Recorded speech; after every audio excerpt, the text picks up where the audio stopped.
Okay, I'm back. So, I recently finished last night Castlevania seasons 1 through 3. That's all we have at the moment. I don't know if we're going to get a fourth season. I hope so. They do leave it off for like a fourth season, but it hasn't been confirmed yet, especially with like COVID and everything. Anyway, so it's a little weird in how it's structured. Like the episodes, like the first season, there's 4 episodes, and then 8 episodes for the second, and then 10 episodes for the third, which is a little weird to me. But anyway, so if you don't know, Castlevania is a Netflix like anime that was based off a game. I don't know if it's a series of games, if it's one game, but I knew about the Castlevania games. I knew this is all I ever knew was that it was about Dracula being the villain and Alucard being his son as like the hero. And that is very much what happens here. So, I'm going to probably spoil some things, but I'll just give you like, would you lay your butt down? Sorry, my dogs.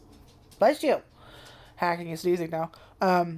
So it is about, we start off with, I think it's, his, Alucard's mom, which by the way, that's not his actual fucking name. It's actually Adrian Tepes. And then Vlad Tepes is Dracula. And Lisa Tepes is obviously the mother. So, the reason he's called Alucard, I think just very briefly it goes over in one of like the first season or I think it's the first season, particularly the first 4 episodes. I think. Would you please lay down so they'll stop hacking so much, baby girl? Lay down. Lay down, please. Lay down. That's not laying down, baby girl. Nay. Nay, nay. Lay down. Come here.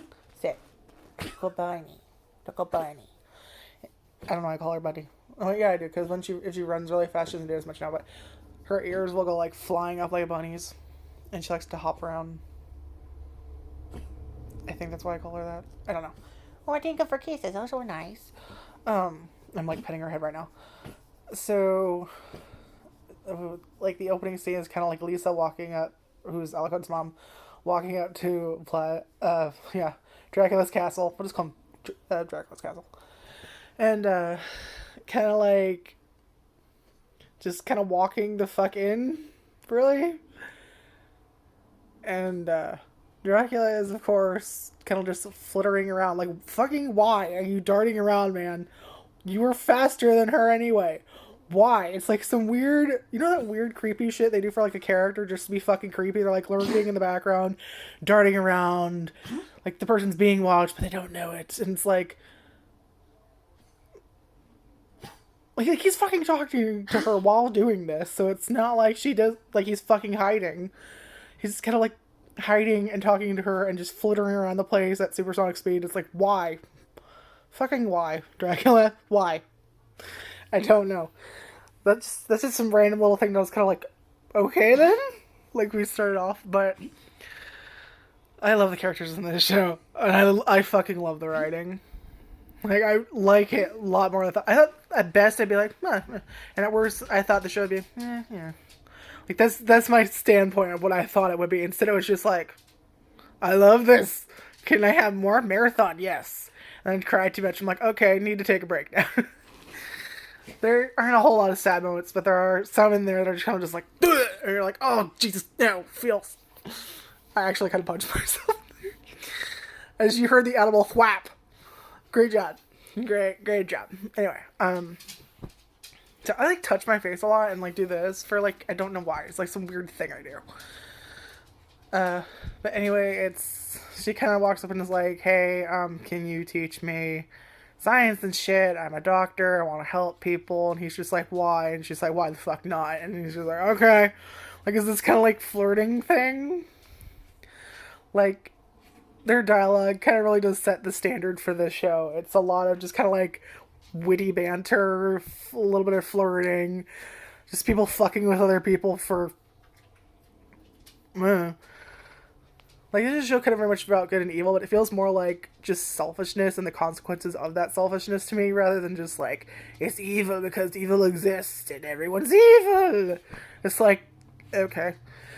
So the plot is, they meet and, flash forward, they're married, and she has a little like herbalist shop that she's opened up where she treats people. And of course, because this is like in ye olde times, if you do anything outside what is considered normal or acceptable, you are therefore in league with the devil. So of course the fucking church shows up and is like, what is this witchcraft? And she's like, it's not witchcraft, it's fucking science, dude. Like, this is just things that humans forgot. That's all it is. It's just technology that was from other humans that just has been lost to the ages and then was taught to me again.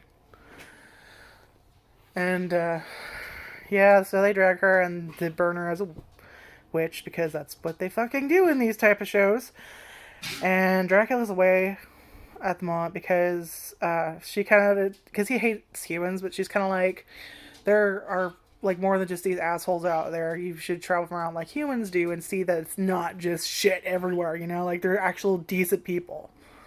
Not everyone's a fucking asshole. And he's away, just kind of comes back, which, like, she's already dead by this point. Like, they're still standing around, like, what do they call it, the pyre?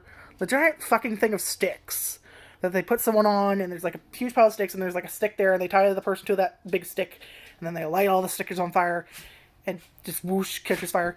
So she's already, like, fucking human-shaped charcoal by the time he gets there. And he's actually told, like, where she is by this girl who was getting her medicine from his wife at the time. And she decided not to go and just stay and pay her respects because she didn't believe that she should have died for this. Like, she can't stop them, but at the very least she can choose not to fucking go and participate, basically. So she decides to just stay there and say goodbye to, like, where her shop is, and tells Dracula, your wife's probably already dead by now, and this is what happened, this is what I saw. Because she was, like, getting her medicine, and they showed up as she was getting her stuff, and she saw her getting dragged off. So, of course, Dracula goes apeshit, and loses his fucking mind.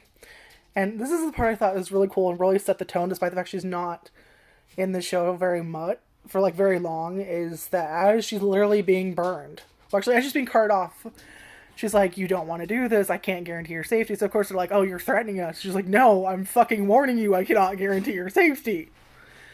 So as she's literally burning, she's like, don't hurt them, they don't know what they're doing, they're just scared, forgive them, don't do anything to them, please. He's not there at the time, but she's kind of just shouting it in the air. And of course, he, upon learning his wife has been burned, has just fucking had it with humans. He's just fucking had it. So, in rage, he decides he's going to annihilate all of humanity, and he gives Wallachia, this place, this town, or whatever.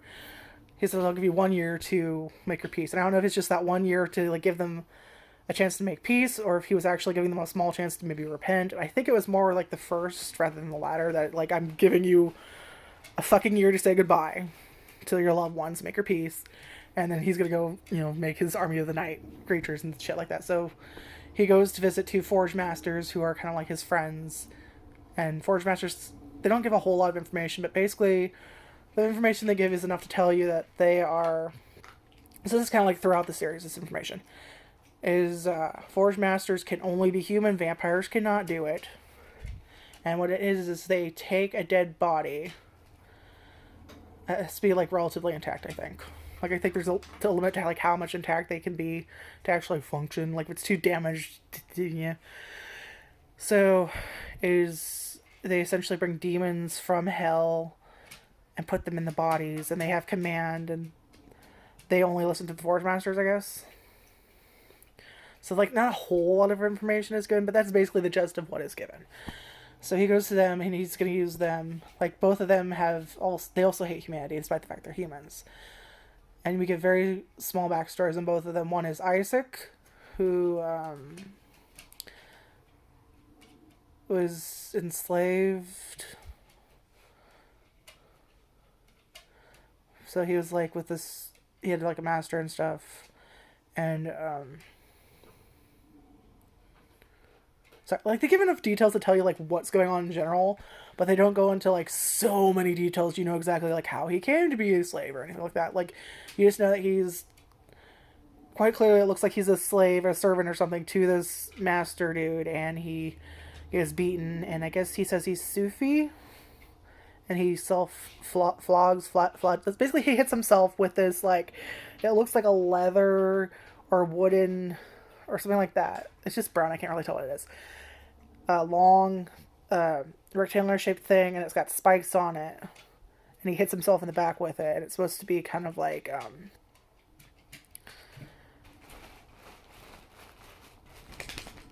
we see him getting whipped, but so it's kind of like a thing he's built up to the point. It's kind of like he is almost like religious or not religious, meditative, relaxing. But it has like some kind of religious connotation. It's hard to explain. But there's him, and then there's Hector, who is of the two of them. Like Isaac hates humanity more.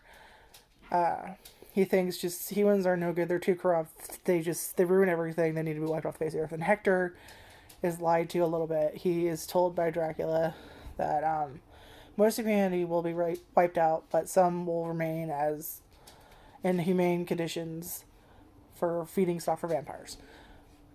So he's okay with it. He just doesn't want them to suffer. That's it. But he's very naive and childish. And he's that little kind of like gentle soul that just wants to be with his dead animal friends. Like he's the good little boy that just bad shit happened to. And then Isaac is kind of like, I don't know, he's like, they don't, the thing I like is they don't show him to just be like a bunch of crazy people. Like it's, nay. Like, especially in the third season, you see more of Isaac. And, like, Hector, you can see it's that... Nay, would you stop looking for stuff to get into? You're gonna make yourself sick. Nay. Lay your butt down, please. But, like, you can tell they're kind of portraying Hector as... Fucking course, you have to have my mom yelling at the dog who is yelling... Or who is barking at something. Because if you don't say, hey, stop it, every once in a while, they will literally just keep going. They'll fucking do it for like 30 minutes, and you're just like, please stop before I want to FedEx you somewhere. I love you, but stop. Obviously, I'm joking. In case you're like, oh my god, she's gonna No, calm the fuck down. I'm just joking. I have a sick sense of humor, okay? I'm never gonna do anything mean to the dog. But let's be honest, we've all thought about just like magically making them stop barking for 5 minutes. That way it doesn't hurt or anything, it just kind of just makes them stop for 5 minutes. Like, magically speaking to the dog, saying, please, could you stop that? We've all had those thoughts. At least I have, many a times. Like, I love you, but just, please, stop. You're giving me a migraine, and I don't think I've ever had any of those, but I can feel it coming. Anyway, so, yeah, Hector's kind of, like, very naive, and Isaac is kind of just very disheartened, like he sees how bad humanity is. But in the third season, you'll see more of him learning that there are some good people, but a lot of them are shit. Like 2 instances in the third season, he meets 2 people who he's kind of like interested, who he thinks are interesting. Like one gives him a gift, and the other is like they're kind of minor characters. Like one's kind of like a shop owner that gives him this mirror. And he's like, okay, I'm going to leave this town and not cause any trouble. But as he gets outside the fucking shop, of course, people show up with like fucking swords. And he's just like, just leave me alone. I'm just trying to get out of town. Just leave me alone. I won't bother you. And of course, they start shit. So he has more bodies, let's just say, to turn into night creatures. And then we have a similar thing where it's like literally right, he gets past, it's literally right as he's in that fucking town. And he's going to the docks now. He's talking to the captain, and the captain kind of like smoothly meanders his way into surviving. Where he's like, you know, I could just kill you and take the spell. He's like, right, you really could do that, but who's gonna sail it? He's like, can't be that hard. He's like, bro, if sailing wasn't hard, everyone would be a fucking sailor. He's like, good point. And they kind of have like an interesting talk, and kind of tells like his backstory a bit again, or rather that he worked with Dracula and this is what happened. And then he gets to the next town. And he's like, I'm just passing through. Just leave me alone. I'll leave you alone. I'm just passing through. I just need to go forward. And the boat's already left. And of course, again, they're starting shit. So he's like, I'm going to wipe out humanity. And someone's going to ask me, why did you do that? And he says, because you're all fucking rude. Like, I love the banter in this show. Just like, pretty much everything I just love. There are a few lines where I'm like, okay. But for the most part, I love the dialogue. Just this entire show is, if you love sassy, sarcastic, just kind of like dark humor motherfuckers, this show is for you. Like Trevor especially as one of the main characters, definitely. So yeah, this is getting back on track, sorry. First season again, where, Dracula decides he's gonna kill everyone, and of course, they don't. Then we get our first character, Alucard, or Adrian. I'm just gonna call him Alucard because that's what he's fucking called in the video game series. And he just kind of adopts that name. You only hear his name like Adrian once or twice. For the most part, he's just called Alucard. And it's like right after Dracula's like, okay, I'm gonna start killing everyone. He's like, you can't do that. This is not what Mom would have wanted. And of course, Dracula's like, get the fuck out of the way. So he's like, no, I'm not gonna let you. And then like a small fight ensues. Like it's literally a second. And then of course we know he's injured. And then we don't see him for a little bit, and then we get to Trevor. So Trevor is a Belmont, the last Belmont. And the Belmonts were a monster hunting family. They, again, had the church say, we don't like you doing this because it's not what we would do. And, of course, there was persecution. They were hunted. And Trevor's was Belmont. So he's very snarky and he's just kind of an asshat. Like a lovable asshat, but an asshat nonetheless. And he's just kind of meandering around, and he goes to town, and he kind of ends up seeing these church people carrying knives and threatening a speaker. And what a speaker is basically kind of what you would think. Well, I mean, well, not what you would think, but kind of. Like a speaker, you expect so. Would you get out of stuff, ma'am? No. Sit your butt down, please. Thank you. Goodness gracious. Like you think of someone like speaking to other people, and that's basically what they are. Is like think of them as like human libraries, and they don't believe in writing shit down. They just kind of pass along all of their knowledge. So they go to place to place, gather knowledge, and they pass that knowledge down orally to other speakers. So they're not bothering anybody. And of course, the church doesn't like this. They want to pin what happened at on the speakers. So a year later, they're celebrating, by the way. When he showed up, he's like, I gave you a fucking year, bitch. And of course, night creatures come tear them a new asshole. Like, this is a gory show. Like, you will see intestines, brains popping out of skulls, a boob. Like, this is nudity, but really, I don't remember any nudity in the first or second season. It's the third season. Like, yes, that's where the nudity hits. I'm just like, what are you talking about? I don't really. Like, there's one instance where you see someone's butt, like, once or twice, but that's about it. And then the third scene is like, oh, yep, there's the boobs, yep. There's the sex scene. There's two sex scenes at kind of the same fucking moment. Okay, yep, there's the nudity. We hit the quota. And, I don't know, it was funny to me because of oh, fucking Christ. So, in the third season, there's this moment in the last few episodes where you have a sex scene and two battle scenes. So there are literally two different separate battles, like epic battles going on in two different places, and then two sex scenes going on in two different places. And it flashes between them. Like 1 minute there's this thing, and then they're at the battle again, and then they're at the sex scene, and then they're at the other sex scene, and then the battle, and then the other battle, and then the sex, like they're flipping between it. So it's like this weird epic battle, and then fucking, epic battle, fucking, and it's just, I don't know why it was funny to me. Because I was just like, what? Like, both of them were epic. Like, all the battles were cool, the art's cool, the music's cool, it looks cool, and then they would flash the sex, and I was like, okay, that's weird, okay then, What? I don't need to see that, but okay, whatever. I don't, it's fucking funny to me. I don't know why. I don't know why. It's just funny. Anyway, so yeah, Wallachia gets its ass kicked, basically.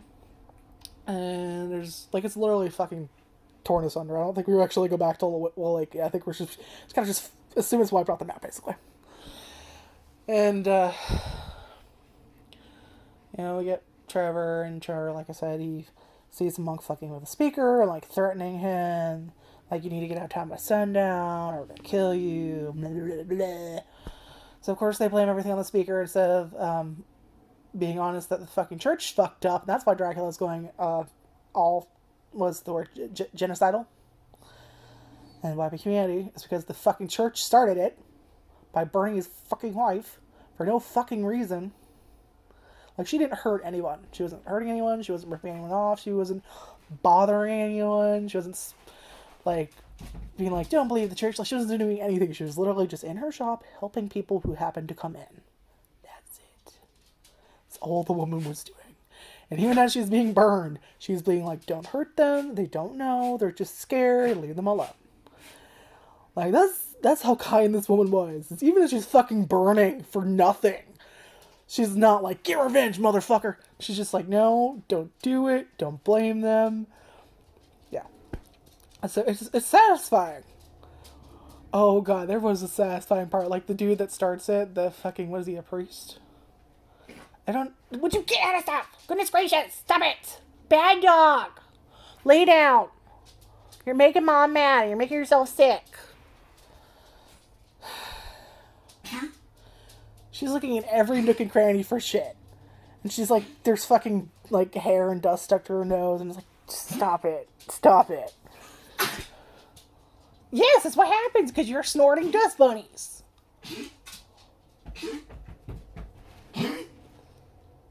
It happened now. Was it worth it? So you put down. Or get a drink.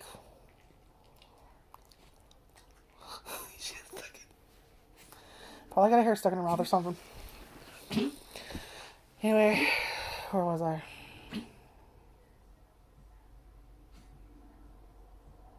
I honestly don't remember where I was. And I don't know why my hand's shaking.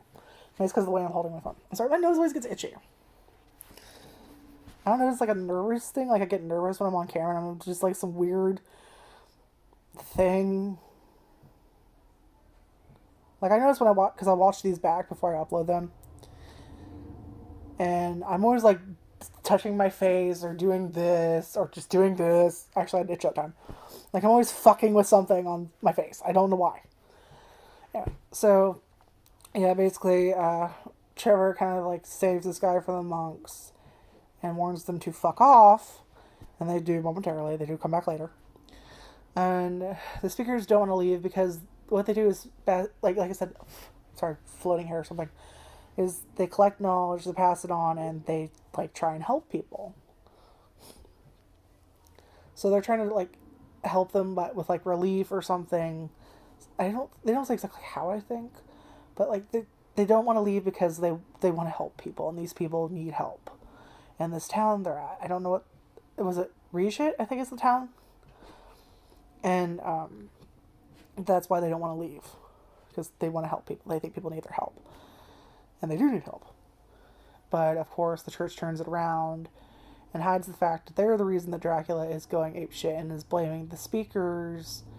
So, of course, what do people do when they're scared? They turn into an angry mob. So they try to come after them, and Trevor kind of gets them to go away. And he has to go to... Another reason they're staying is they're trying to find the savior. They don't know. They just know that there's someone who can help them defeat Dracula is underneath the town of Grishit. Greshit? Is that how you pronounce it? Greshit? I don't know. Sorry. Like, that's kind of how... That sounds like it's pronounced. I don't. I'm probably getting it wrong. I'm sorry. But underneath the town of Greshit. And, fun to say, though. And, nervous love. So, one of them... I guess the guy he ends up saving, I think it's like his granddaughter, has gone down into like the catacombs to try and find who the fuck is down there. Whoever is down there that can help them. It's just kind of like a legend. They heard that someone's underneath the thing, which is fucking weird because I don't think Alucard's been buried there for long. I think it's been like a year, so I think it was like an old story that just kind of happened to connect to him. I don't know. It feels a little weird. Maybe I just got confused. I don't know. But there's a monster down there to protect him, and of course she's kind of gotten Cyclops beamed to a stone. Kind of think like Medusa. Like if you're hit by the beam, you turn to stone. And the only way to unturn is to kill said beastie. So Trevor, beats the shit out of it after an epic battle, and uses her statue to get a foothold on the giant. Like jump up, and it's like a giant Cyclops thing, and it kills it. And she like on whatever. There's a bunch of other like bodies, but like they're clearly fucking dead. Doesn't matter if they're on statue. They've been sliced in half. They're not coming back. It's like the moment with Dr. Stone where he's like, I poured it on top of people, but if they're broken, they just turn into ordinary corpses. Like, it very much reminds me of that. And she's like, did you use me as a fucking jumping point? He's like, yeah, I did. So there's a lot of sass. So, and then they eventually meet Alucard, and all three of them kind of become the gang of main characters. Yeah, Alucard, Trevor, and Sypha, who is the speaker magician. And they're all snarky. They're snarky and sassy, and I love all of them. My favorite is obviously Alucard, but literally it's just Trevor and like him are very much frenemies. Like they don't hate each other, but they don't like each other either, and they keep fucking with each other. Like it's a lot of sassy, sarcastic, rude comments to each other. There's one instance, like as they're leaving Greshit, where she's like, I want to go do something. Could you not kill each other for like try and kill each other for like 5 fucking minutes while I'm gone? I'm like, yeah, we're fine. And she leaves, and he's like, fuck you too. And then they start giggling. Like they have this weird frenemy thing where like they'll say horrible comments to each other, but they're also like have moments where they're laughing at each other. Like it's like I said, it's like a frenemy. I don't know how else to describe it. They're just adorable together, but they just don't like each other. And so it's kind of like two sassy, obnoxious children and the mom. Like, can we just get shit done, please? And just like she does have her own sass, and she will kind of jump in and fuck with them occasionally. But for the most part, it's just them fucking with it, and her just being like, could you not for 5, please? So that's basically the show, is them trying to stop Dracula. And the first season is kind of just them getting started. The second season is like where shit actually goes down to the end of the conflict with Dracula. And then the third season is what happens after Dracula's gone. I really loved the battles. I liked the music. I liked pretty much everything about the show. I loved it a lot more than I thought I was going to.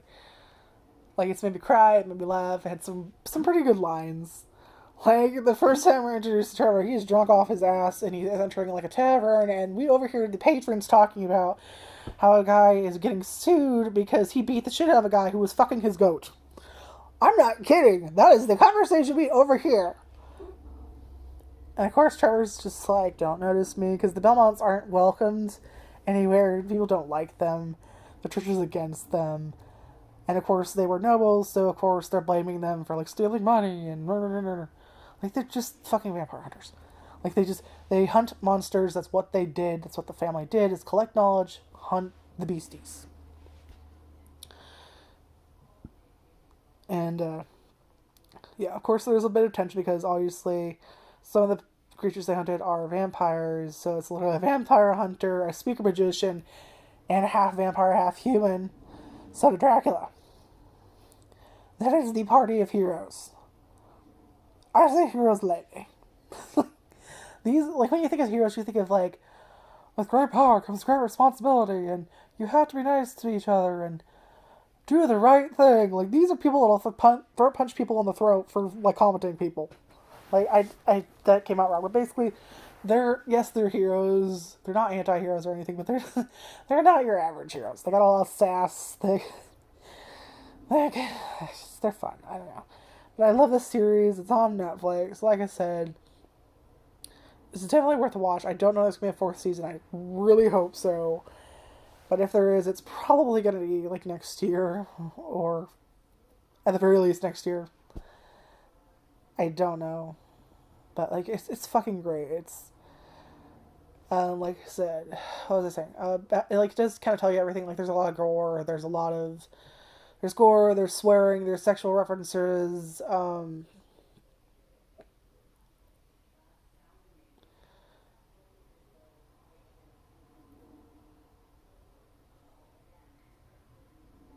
Like I said, there's slavery, or at least brief mentions of slavery. So yeah, there's some content that's maybe hard to handle for some people. Now the third season, I'm gonna spoil things here.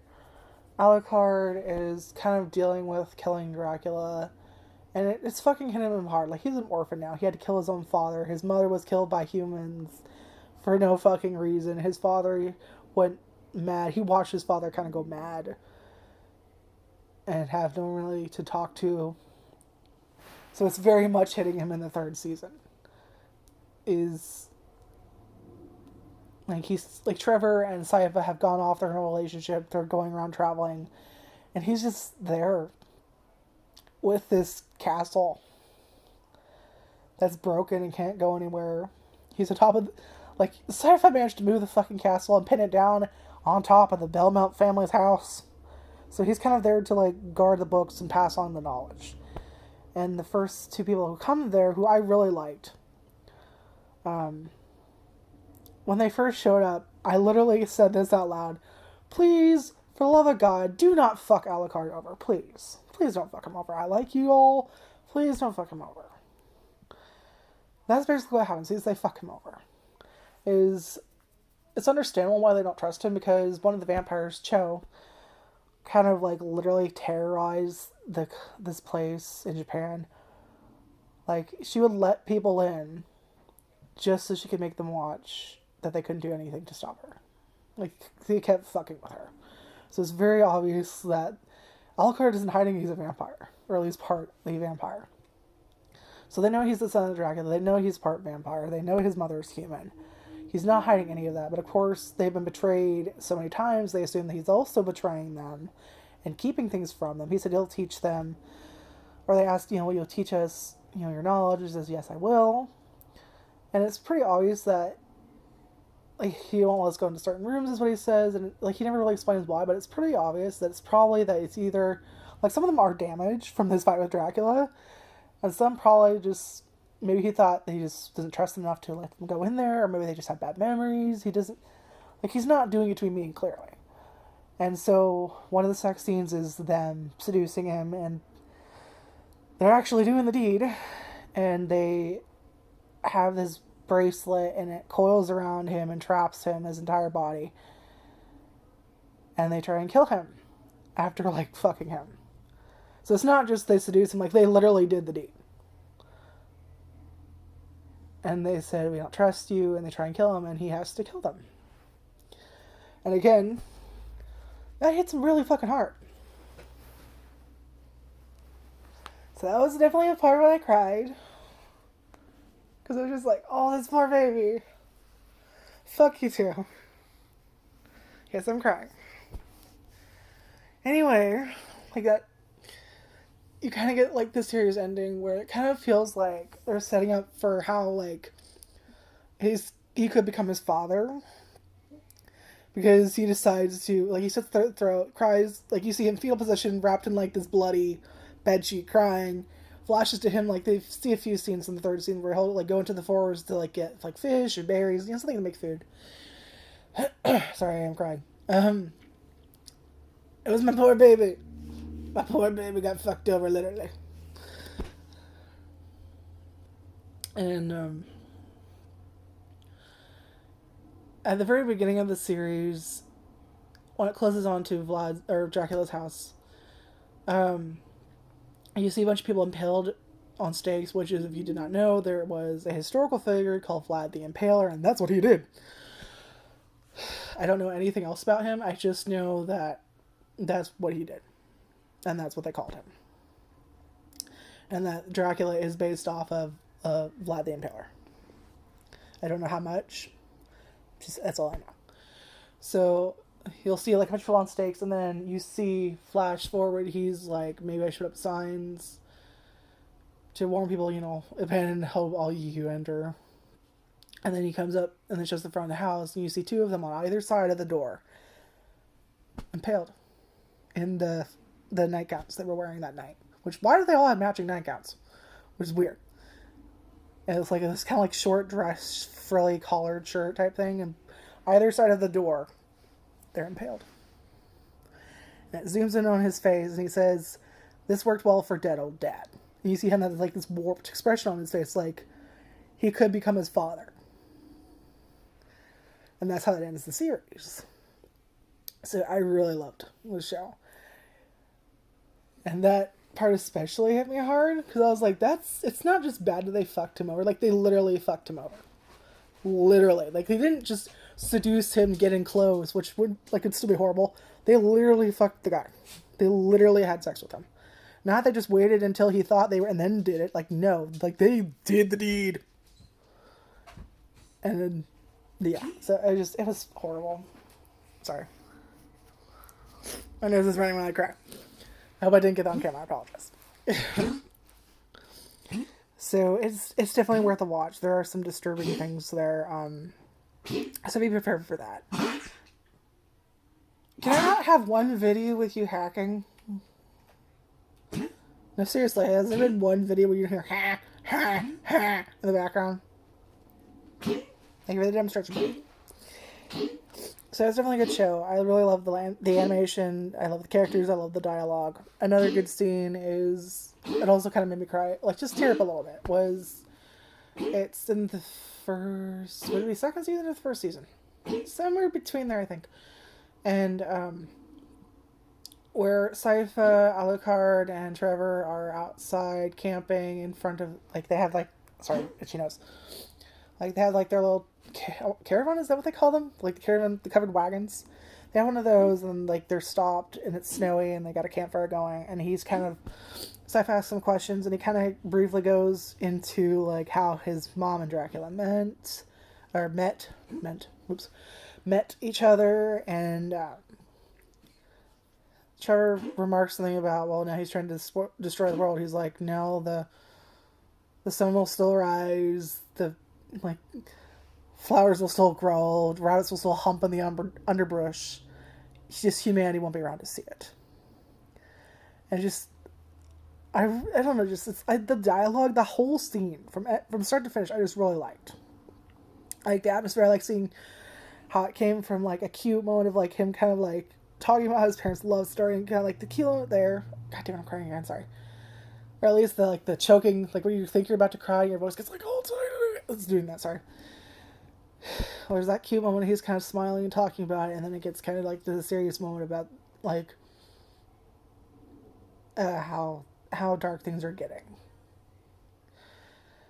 And he goes and like just, it's, I don't know, just the whole scene was good. It's a good episode. Definitely give it a watch. It's worth your time.